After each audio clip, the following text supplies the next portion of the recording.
আজকে দুপুরে চিলি চিকেনের সঙ্গে পোলাও না ফ্রাইড রাইস কোনটা করব কিছুতেই ডিসিশন নিয়ে উঠতে পারছিলাম না।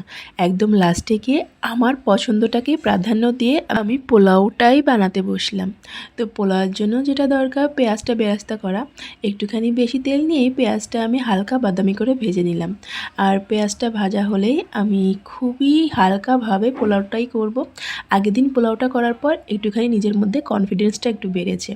তো ফোড়নে দিয়েছিলাম আমি তেজপাতা, এলাচ, দারচিনি আর তারপরে রসুন থেতো করে দিয়েছিলাম।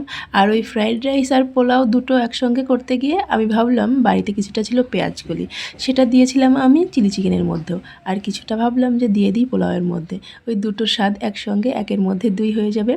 তো ভালো মতো চালটা ভেজে নিয়ে দিয়ে দেবো মাপ মতো জল, তারপরে হয়ে যাবে পোলাও। ওই যে বললাম কনফিডেন্সটা একটুখানি বেড়েছে।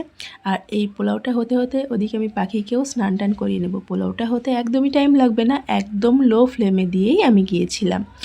আর ওদিকে কিন্তু চিলি চিকেনটা একদম হয়ে গেছে।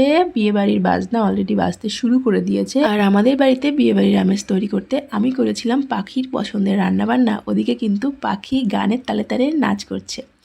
তো পোলাওটা হয়ে গেছে, এখন একটু উল্টে পাল্টে নেব, একটুখানি ঢাকা দিয়ে রেখে তারপরে আমি সার্ভ করব আমার পাখির জন্য। আর এই দেখো আমার পাখি ঠিক স্কুল থেকে ফেরার পরই জানালা ধরে এখানে দাঁড়িয়ে দাঁড়িয়ে খেলছে, আর সমানে বিয়েবাড়ির এটা সেটা আমাকে ডেকে ডেকে দেখাচ্ছিল। যদিও এই ভিডিওগুলো কিছুদিন আগে করা, ওই যে আলসেমির জন্য দিয়ে উঠতে পারিনি। তারপরে তো আমরা চলে গিয়েছিলাম মোনার বাড়িতে, দুদিন ওখানে কাটিয়ে এলাম। আর সেদিনকার মেনুতে আমি রেখেছিলাম এই কুচো স্যালাড আর চিলি চিকেন, সঙ্গে ছিল পোলাও। অবশেষে পাখির জন্য আমি বেড়ে নিচ্ছি। আর পাখিকে কিছুতেই জানলা থেকে আনা যাবে না, সে নাকি ওখানে দাঁড়িয়েই আজকে খাবার খাবে। অনেক কষ্টে তাকে টেবিলে আনা গেছে। কেমন হয়েছে পাখির মুখেই শুনে নাও না হয়। দারুণ। কেমন হয়েছে? দারুণ দারুণ।